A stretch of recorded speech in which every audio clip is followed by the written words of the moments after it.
I like to call marketing the recon team. Marketing is out there getting a lay of the land, giving you an idea what the terrain looks like, identifying the highest value opportunities, the highest value targets, and getting that field level intel, and then relaying that intel and communicating that to the sales team. Your sales team is your strategic strike force, your strategic task force that goes out and acts on that battle plan.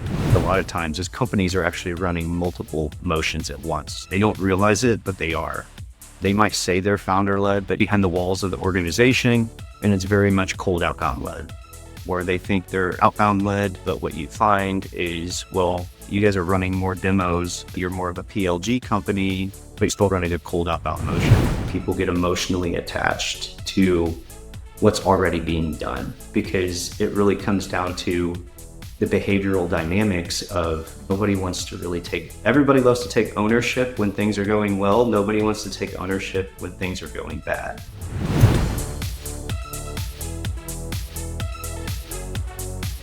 Today we will be discussing why most go-to-market motions fail, but more importantly, how can you fix yours with operational discipline.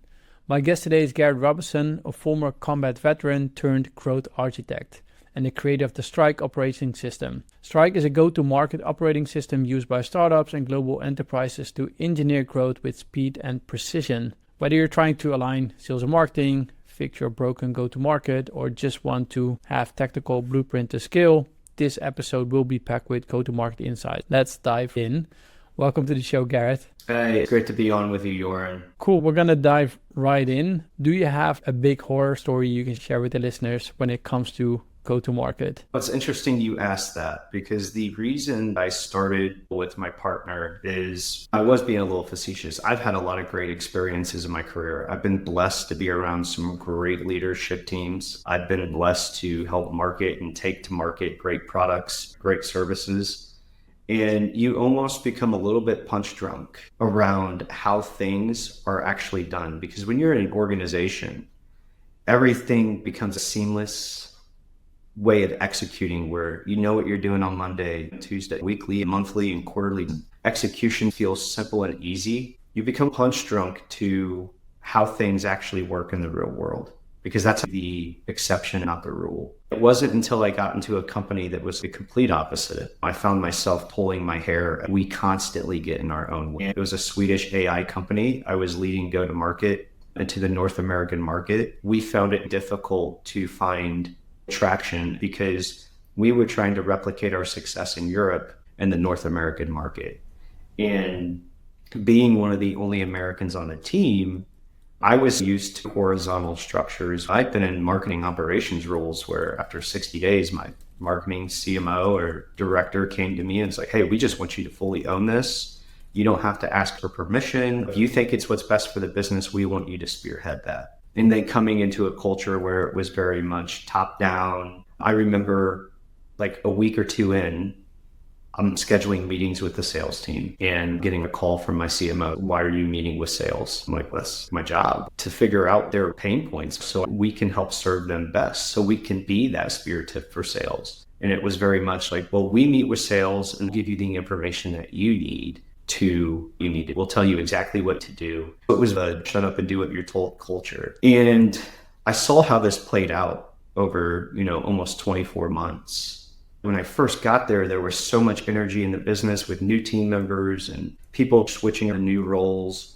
Within 12 months, it was almost like being in a mental health facility where everybody was depressed. Nobody really knew what they were owning. Nobody really knew what they were accountable for. A lot of meetings kind of ended up in finger pointing. I almost ended up as a go-to-market therapist for the team, more than actually leading go-to-market. And as miserable as I had gotten in that role at the time, I didn't understand how important that experience was. When I decided to leave that company and start Durandal, I took 60 days off to get my mind right, just meet with some friends, have conversations, talk through that experience.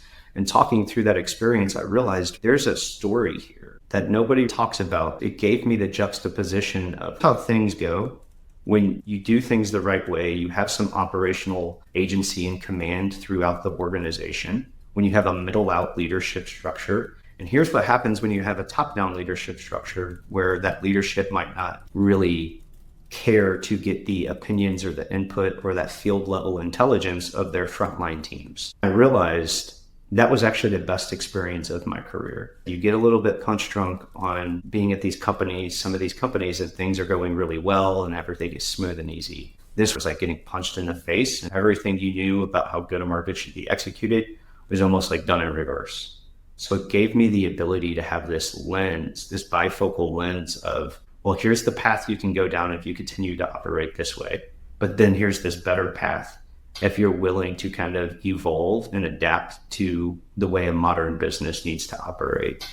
Nice. It's a really nice story. And you're going to find out after months and an experience like this how you need to do things sometimes. So Certainly. I think it's a good experience to have, even though it probably wasn't the best one. It's a good one to have at the beginning of your career so you can do things right later on. Absolutely. We're going to dive deeper into what went wrong there, but also how you're doing things now. I want to start at the basics because we're going to talk about go-to-market. We have SaaS founders who are just starting out. So if we just really go basic, what defines for you a go-to-market motion? Like, what is it? What are the common types? Can you explain in your own words? A go-to-market motion isn't just about strategy. The way I like to look at it is it's the way that your company is going to translate the potential that you have within your product to basically turn that into revenue and retention. And that ultimately happens through real people with real stakes at hand and in the real world. And I mentioned the real world for a specific reason, because I think sometimes we get too caught up in visionary focus and strategy and how we're going to execute. But at the end of the day, it all comes down to how you actually execute. And, I think that's the biggest problem to solve in today's go-to-market. Go-to-market has evolved. It's no longer about 5 years ago. You could have got away with just running the same playbook as everybody else. Now you need to have a differentiated way of how you get in front of your customers, how you convey your value, and ultimately how you sustain that relationship over time. Do you use terminology like founder-led, sales-led, partner-led, outbound-led? How do you look at that? It's interesting because I think we're almost seeing a convergence of those different motions. At the end of the day, it's not so much a focus on, whether you're going to be founder-led, whether you're going to be sales-led, because what you find a lot of times is companies are actually running multiple motions at once. They don't realize it, but they are. They might say they're founder-led, but behind the walls of the organization, and it's very much cold outbound-led, where they think they're outbound-led, but what you find is, well, you guys are running more demos, you're more of a PLG company, but you're still running a cold outbound motion. So I think a lot of times you find that most teams think they're doing one thing, but they're actually doing another. And you end up in this situation where, you just have kind of a fragmented set of tactics, but there's really no operational backbone to sustain consistently executing on that. Yeah, nice. Well, let's dive deeper. So first, we're going to dive into the failures, then success. When we look at failure patterns of why go-to-market often breaks down or simply fails, what are some of the top reasons? You already mentioned top-down leadership, not getting the information needed. What are some other reasons it fails? I look at it through the lens of operational command. That's how I look at go-to-market.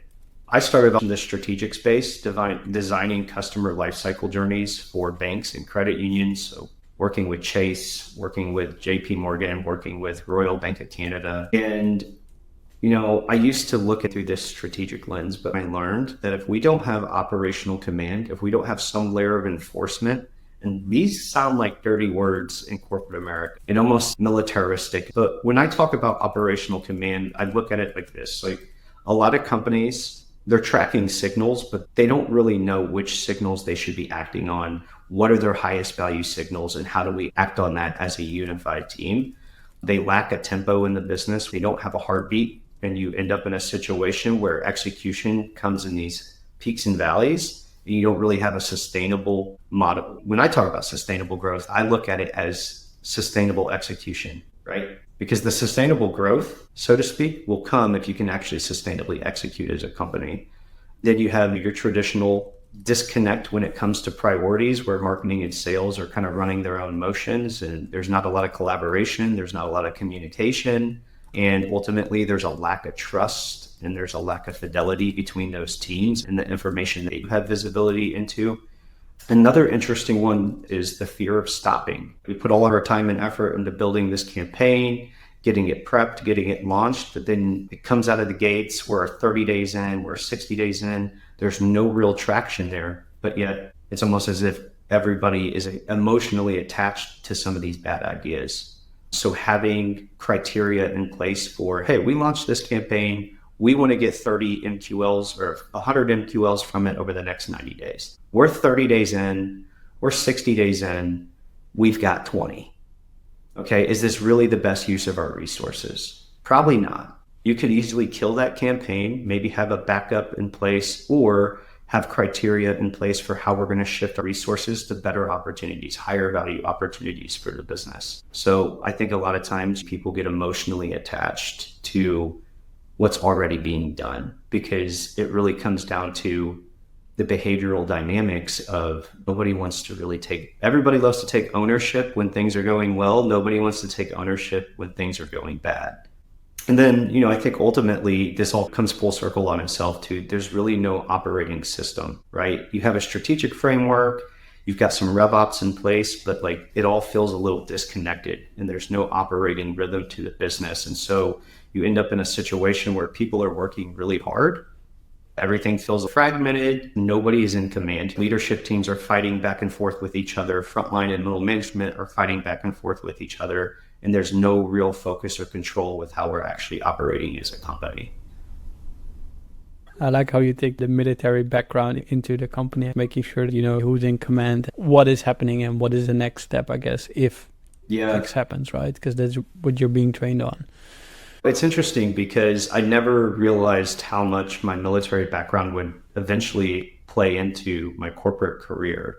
I actually avoided it for a long time. But as I was building this company, I started to look back on my leadership experience in the military. I wasn't an NCO, I wasn't an officer or anything like that. But I think about why our team was able to execute at a high level in combat. And that was because everybody at the front lines had some agency when it came to making critical decisions in real time. Here's what you own, here's what you focus on, here's plan A, B, and C. Developing that level of agency with frontline teams, with your middle managers, even through the executive layer, you start to see people don't mind if something goes wayward or doesn't go to plan. People will step up and take ownership in those instances because they know exactly what they own. It creates a culture where you're not afraid of reprimand. It's not a culture of reprimand for doing your job well, even though maybe something didn't work out or go to plan. It's a culture that celebrates, hey, you're developing that ability to really drive the business from your seat at the table.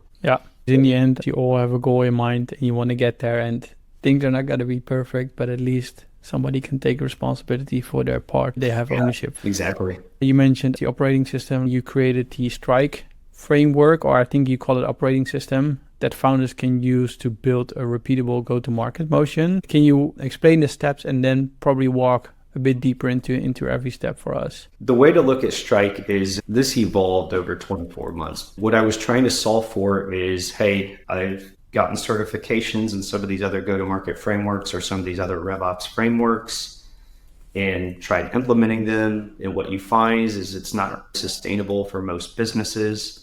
For me, the evolution was what modern go-to-market needs is a modular operating system based on the maturity level of the business, resources, talent that you have in-house, and being able to have a system in place that you're not so directly tied to that you have to fully transform the business in order to move forward, but more so something that gives you levers to pull based on what's happening in real time within the business.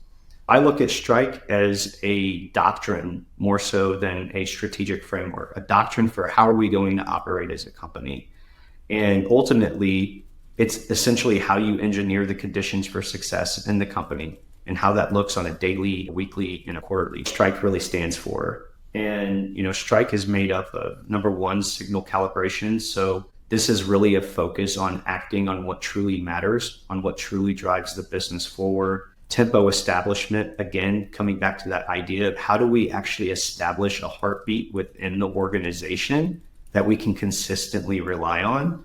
rhythm engineering, which is how do we create some synchronicity between sales, marketing, and customer success where it doesn't feel like this fragmented effort, where it doesn't feel like these teams are operating in silos, but they're moving together as one team.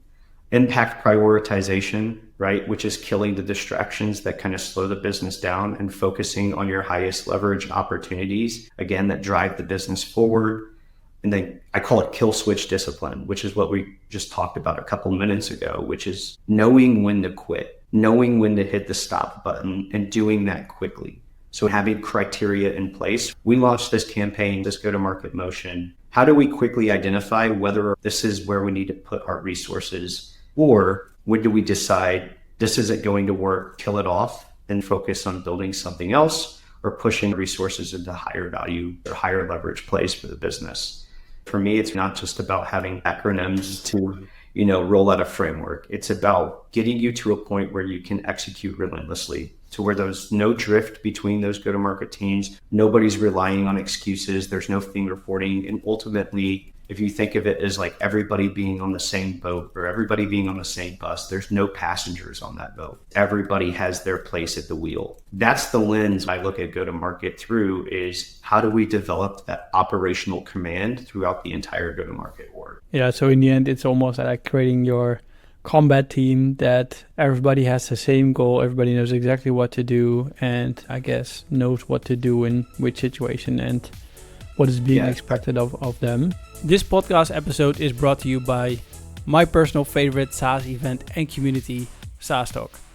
The Europe event is taking place on the 14th and 15th of October in Dublin, and it's going to be 2 full days of investor matchmaking, talks from other founders, and meetings. Lots of meetings. I think they even had over 15,000 pre-scheduled meetings last year. As a listener to the podcast, you are getting an exclusive 30% discount through the link in the show notes. And even better, if your company is already doing above 1 million ARR, you might even qualify for a completely free ticket while they last, plus up to 400 euros towards travel expenses. So it can't get any better than that.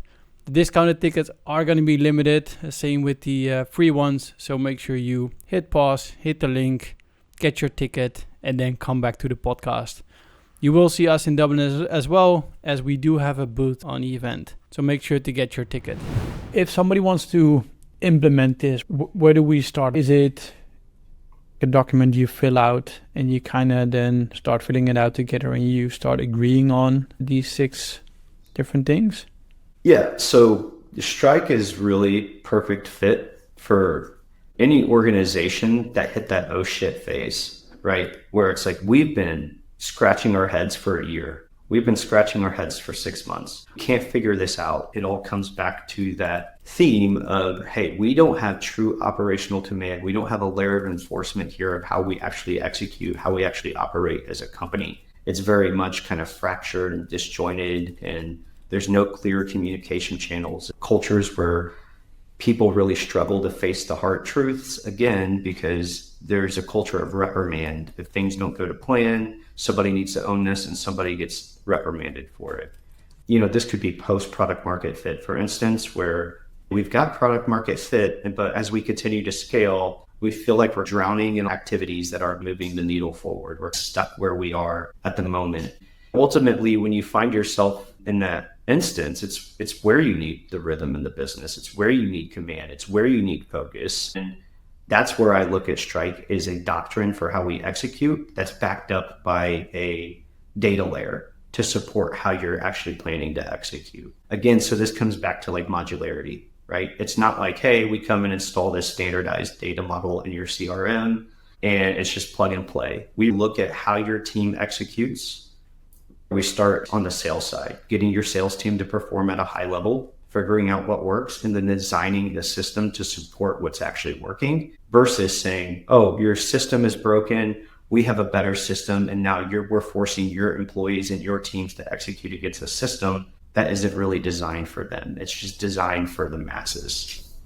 So you started at sales, and the first step you mentioned is signal calibration, know what to act on. The first place where you can identify what really matters. I mean, it's a sales side, so it's the first line of revenue you can get in. Maybe some advice here, like if people are listening and they want to do things for themselves, what do you look at when you're going to start at sales? I think the big thing is, especially when you're building out a marketing team, you're building out a sales team, not looking at marketing as a support function of sales, but looking at marketing as an extension of sales, to a point where I like to call marketing the recon team. Marketing is out there getting a lay of the land, giving you an idea what the terrain looks like, identifying the highest value opportunities, the highest value targets, and getting that field level intel, and then relaying that intel and communicating that with the sales team. Your sales team is your strategic strike force, your strategic task force that goes out and acts on that battle plan. But marketing and sales have to be truly integrated, acting as one team, moving as one team in order for that to work. But what you find is if you kind of look at marketing as a support function, especially as the business goes through its maturity phases, marketing starts to evolve more into that support function.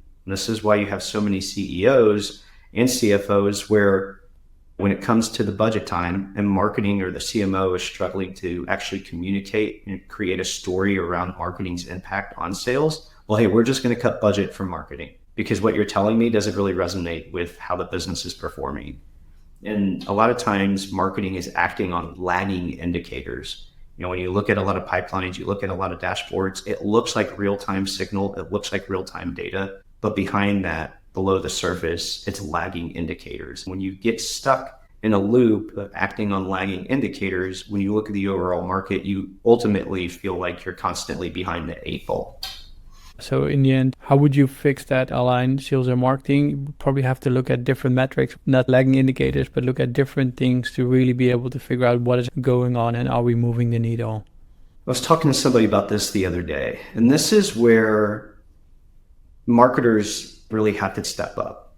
Having been in marketing my whole career and going from this lead gen and demand gen mindset to more of a conversion catalyst mindset. Like, how are we helping sales convert deals or opportunities into revenue? How are we helping customer success retain, expand, nurture relationships with existing clients or customers? And not so much of a good example of this is my partner went to an event, a huge event, Money 2020, thousands of people there. And the first thing he came back to me, he's like, hey, I've been walking the floor for 2 hours. 90% of the marketers here are literally just sitting in their booths, playing on their phones, waiting for inbound leads to come to them. That's an example of where, like, hey, maybe you have a couple salespeople with you. It's not just sales job to walk the floor and have conversations. That's a very good point where marketing could be out on the floor, having those conversations, generating interest, generating that demand per se, and bringing those people back to sales, right? So again, it's more of that speartip mentality versus support function mentality. And I think the biggest shift in marketing that's happening right now, and that I don't see talked about a lot, is while brand is still a very important piece of marketing, too many marketers are still focused on the arts and craft of brand awareness and brand design and building awesome experiences in that light. But what many CEOs need and what many CFOs are looking for now is marketing to act like an operational function. Like, how are you actually helping the business operate at a high level and convert interest, that awareness, and that demand into sustainable revenue? And I think that's the big shift that needs to happen with a lot of marketers in order for the business to properly evolve to the way modern business is done. Yeah, because I think that's step number 4 of the operating system, right? Impact prioritization. So ruthlessly focus on what moves the needle. What would you typically then put into that phase? Is it then we need to have SQLs? Well, what does it contain? That's a great question because it's really use case dependent, right? Because every team is different. It's easy to look at SaaS overall, for instance, and say, and we don't just work in SaaS, we work across fintech, we work across GovTech. We serve a lot of different types of businesses, right? And it's easy to say, hey, you need to focus on SQLs, you need to focus on demo conversion rates. But a lot of times, like, the issues that you see in the reports, that you see in the dashboards or in the metrics, they're not operational issues as much as they're political, social dynamic issues within an organization where nobody's taking ownership. There's a lack of accountability. And again, this lack of command. we've all seen this in the quarter where it's like, screw the ICP. We're not getting the results we want. We're just going to fill the funnel with as many MQLs as we can. And we're going to play the numbers game, and sales is going to convert a bunch of those people. But then 12 months later, we're going to see a high churn rate start to creep in because of that. That's a lagging indicator of what the real problem is. And so we have to come in and identify what the real issues are with how the marketing, sales, and CS teams are operating, and identify where those breakpoints, where those failure points are in that go-to-market operating doctrine. And then we can provide, almost like a doctor, right? We look at it through the lens of, when we come into a company, we're diagnosing a patient. Our number one goal is to help you develop a health plan to get you to your highest state of health possible. So it has to be modular. It has to be unique to each business, because there's some fundamentals that you can go and implement in any business and it's going to help them. But I think the days of like these prescriptive frameworks, I think they're starting to go away, because each business is unique. And with business being much more reliant on relationships and accelerating those relationships and staying engaged, it's going to be unique to each market. It's going to be unique to each customer base, and perhaps each ICP as well. Every business is unique, but you probably encountered the same problems. What are some of the most common problems you see, I guess, and maybe, some advice here, how our listeners avoid walking into the same problems? That's interesting, because we talked about that a little bit beforehand, in the sense that, people become emotionally attached to what currently works. And this is across all business sizes, all business maturity levels. People become so emotionally attached to, well, it's always worked this way. They think that they're ready to evolve the business, but they don't have the patience to evolve the business. And they're thinking, hey, this is going to be a 90-day transformation. This is why I get upset when other consulting, RevOps consulting groups or go-to-market consulting groups, talk about these 90-day, acceleration plans.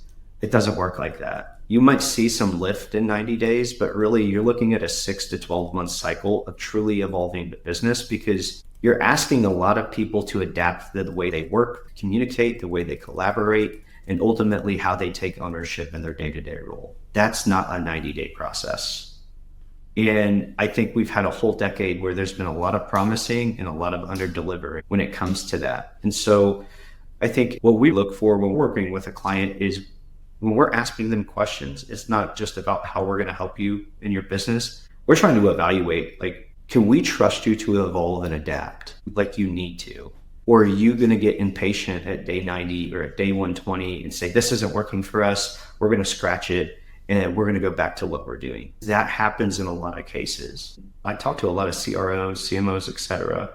And a lot of times there's this theme of, well, we've gone through consulting agency after consulting agency or freelancer after freelancer, and they could just never figure it out. After you talk to hundreds of CROs, you start to realize, okay, either I believe this and 99% of consultants and agencies are just really bad at what they do, or there's a misinterpretation, a miscommunication on expectations of what it's going to take to actually evolve the business. And I come to, hey, I think most people are great at what they do. We all bring a different level of value and experiences to the table. But ultimately, the business and the leadership has to be willing to evolve. And that tends to be the hardest sticking point. And I think number two, again, developing a culture of trust with your employees, where you're giving them that agency where they can make those critical decisions in real time and know that, hey, if this doesn't work out like I believe it to, what we're really asking here is people to rely on their gut instincts. And with AI being adopted and the conversation around AI, we've totally forgot about the fact that gut instincts play such a large role in the success of a business, because this is where your frontline employees. Here's a good example. I was working for a data center company, a new market to me, and I did everything to learn about who our end users were, who the buyers were, etc.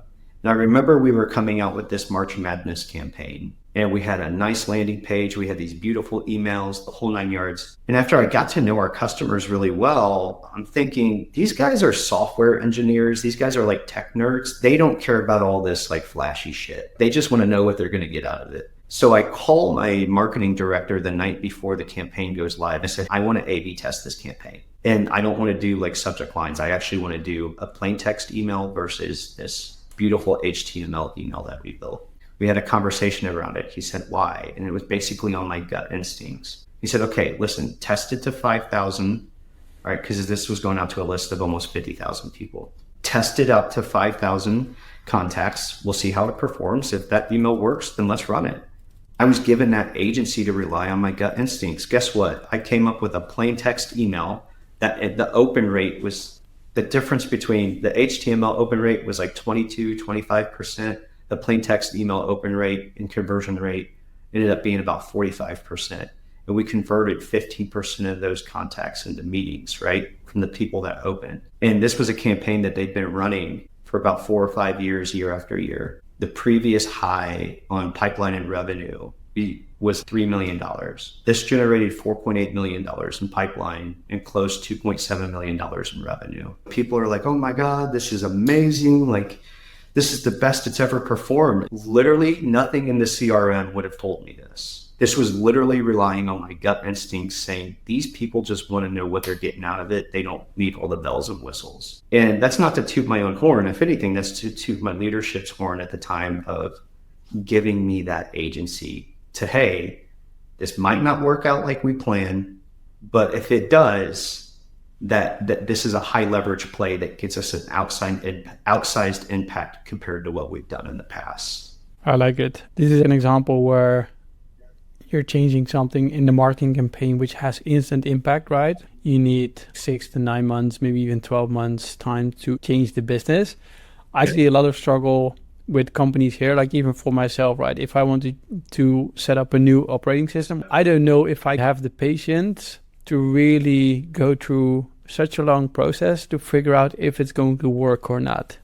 If I look at, I guess, my perspective. Yeah, especially if you're a founder, startup stage, ABC company, it's a lot harder because that net revenue generation has an outsized impact on the business. If you're a late stage company, you're an enterprise company, you have the revenue to backfill and wait for that transformation to really stick and take place. And so I think you have to figure out a way with each client we work with. It's a very unique process. This is why we don't do out of the box installs. We do very much bespoke solution design because of that very reason of everybody has a different temperament. Sometimes you need proof of concept with a founder. Let's do 25% of this. Develop that proof of concept and that trust together. And once we have that established, now you have trust with us that we're leading you in the right direction. We can go full transformation mode at that point. And so again, it's all about understanding. Again, this is not necessarily about the technicals. Strike is very little about the technicals. And it's much more about the behaviorals. It's much more about changing the perception around how we think about executing go-to-market, how we think about enforcing some kind of operating doctrine within the organization and having clear standards for how that doctrine is enforced. Nice. When we're going to talk about go-to-market strategy or a company who implemented Strike, how would a good go-to-market motion look like? Could you give a best practice example where we could learn from? How should we be doing it the right way? Yeah, getting out of the tools and tech and having a keen understanding of your people, their capabilities, what they actually enjoy doing, and having a sense of awareness of, the fundamentals in business are not sexy. They're just not. There's nothing sexy about them. But also understanding that, okay, we have these fundamentals within the business. I know what I'm doing on Monday, right? Going back to the example I used at one of my past companies. I know what I'm doing Monday. I know what I'm doing Tuesday. That can become a little boring and monotonous, but that makes up, that level of monotony makes up like the 80% where the Pareto principle really applies. It's like 80% of that work's going to be boring, but it's going to be the 20% highest leverage opportunity or operations that drive the business. From a foundational perspective, we have to identify how are we going to execute as a company. Now, if you're an early stage founder, you're an early stage company, this can quickly turn into, well, hey, you wear 12 hats. As the business matures, if I'm wearing 12 hats, what do I actually own? What am I actually accountable for? This is where we see startups really start to slow down and really start to kind of hit reverse their growth trajectory, is because those questions never get identified. The strategy probably works. The strategy is probably perfectly fine. It's rarely that. It's really changing the perception of how the business is going to grow through these different maturity levels. And that always happens at the people layer. You have great people. As the business evolves, we need to give them the tools, resources, and agency to start making critical to business decisions and start owning 2 to 3 outcomes versus trying to own 10 or 12. So if I would ask you to summarize your best advice on go-to-market motion strategy in one sentence, what should that be? Discipline will outperform dollars. What I mean by that is your go-to-market strategy, at the core of your go-to-market strategy is your promise to your customer of how you're going to execute, how you're going to deliver, how you're going to support, and how you're going to sustain that relationship. That requires focus and discipline. So without that, you don't have any focus and discipline in the company or in the organization around that mission, around that vision. What starts to happen? Things fall apart. You lose focus on the customer side, and to make up for a high churn rate or a low adoption rate, we start to make up for that by sales volume. And we lose a total grasp on what drives the business. And I think in today's environment where everybody wants to get to 1 million, everybody wants to get to 10 million, et cetera, a lot of times you see that erosion of that focus on the customer, and more so about the metrics, the vanity metrics as we call them, of, how much revenue are we doing? Or, hey, if I have a board of investors, the focus becomes on impressing them and skewing the numbers in a way that shows we're doing really well when below the surface, you're not. Discipline over dollars. Nice. Love it. If we're going to look at the future, you mentioned AI a little bit. Not sure if that's going to be your answer, but what should founders prepare for the next, let's say, 2 to 3 years? Fundamentals. They're not sexy, but even in the era of AI, they're going to matter more than ever. Your ability to get in front of your customers and really develop a relationship there is going to matter more than ever. I can't tell you how many CROs, CMO executives I talk to where we're having a coffee chat, and it's just like, I will literally not answer a cold email. I will literally not answer one of these generic templated cold DMs. Everybody sees it. Everybody does. That's not what people want. And what they really want is somebody who shows that they actually give a shit about helping them solve their problems.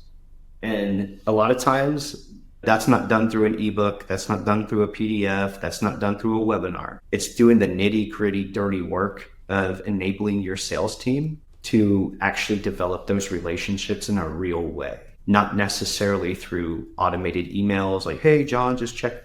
We all see through that. We're getting back to the era where it's like, hey, go meet with your client face to face. Go meet with your prospect face to face. Ask them how they're doing, even in their personal life. Show them that you understand that there's nuances to their role outside of work that could be impacting their work. How can I help you solve for all that? How would this tool or this service or this solution actually help alleviate some of that pain to where you can better focus on performing at work? We've lost so much sight of that because, and I look back at my career, starting off in marketing automation, going to marketing operations, et cetera, you've seen this proliferation of the relationship. Everybody talks about sales as relationships, but now those relationships are a bunch of clay tables with automated emails that everybody gets. And while those are great, clay is a great tool, we have to get away from that mindset.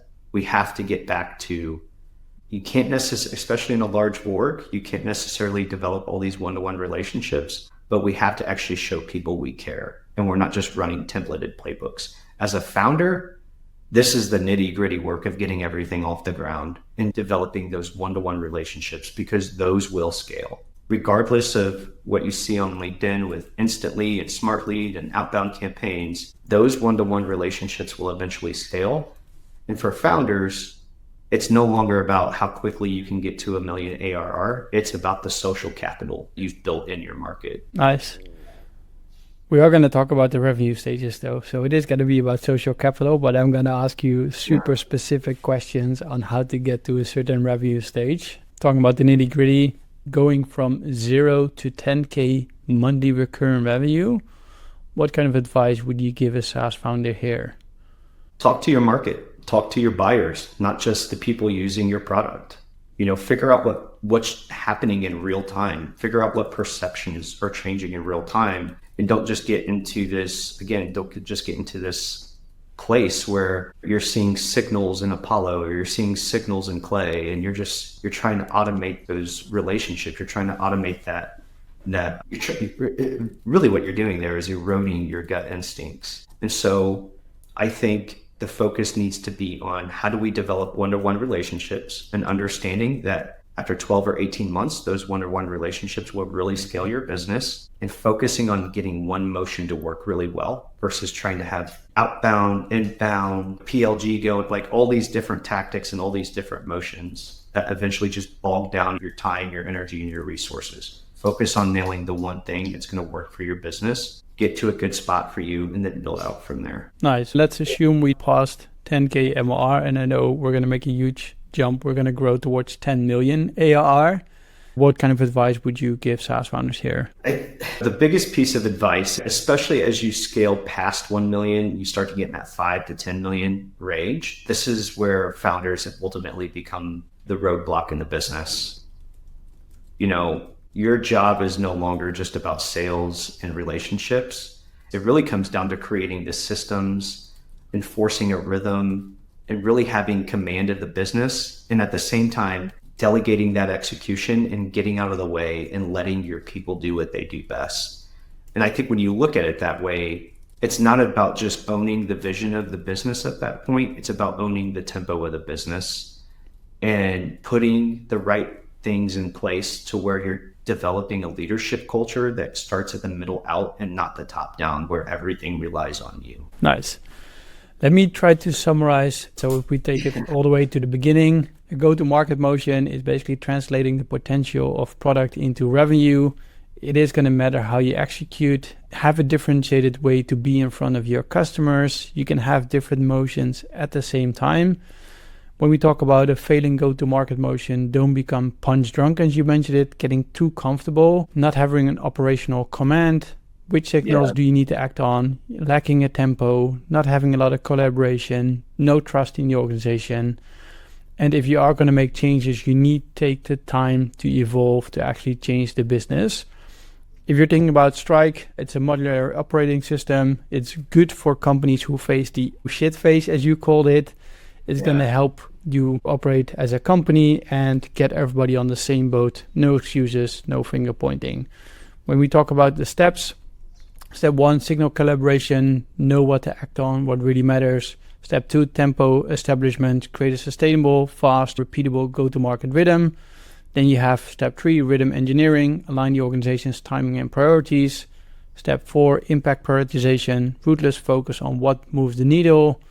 5, kill switch discipline, know when to stop, pivot, or shut down go-to-market experiment completely. Step 6, executing relentlessly, drive the plan forward every day across all teams. If you are in marketing, make sure you always keep reminding yourself, how are we helping sales to close deals? How are we helping CS to retain and expand? Don't always look at the data, keep trusting your gut instinct and act on that, and have full understanding of your people as well, know their capabilities. Your quote, discipline will outperform dollar. Keep focusing on the fundamentals and your customers and not always on the data, as you mentioned. When we look about 10K MR, talk to your market and buyers. Don't automate relationships. Focus on one motion, ideally 10 million ARR. Don't be the roadblock as the founder after 5 million. Delegate and get out of the way. Yeah, I couldn't have said it better myself, man. I mean, these are all your words, so full credit goes to you, Garrath. If people want to get in contact with you, what would be the best way? Or if they want to learn more about Strike, how can they do so? Yeah, first you can find me at LinkedIn, Garrath Robinson, Garrath. I know that's a little different than the Welsh spelling. So Garrath Robinson on LinkedIn. And then you can find us at durindal.com, DURINDAL.com.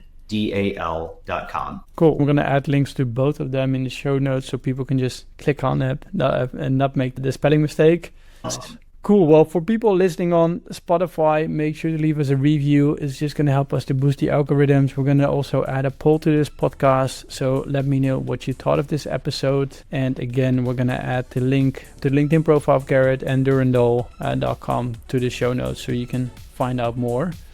Thanks again for coming on, Garrath. Hey, thank you for having me on. This was a great conversation. Truly enjoyed it. Nice. Thank you for watching this show of the Grow Your B2B SaaS podcast. You made it till the end, so I think we can assume you liked this content. If you did, give us a thumbs up, subscribe to the channel. If you like this content, feel free to reach out if you want to sponsor the show, if you have a specific guest in mind, if you have a specific topic you want us to cover, reach out to me on LinkedIn. More than happy to take a look at it. If you want to know more about Radius, feel free to reach out as well. But for now, have a great day and good luck growing your B2B SaaS.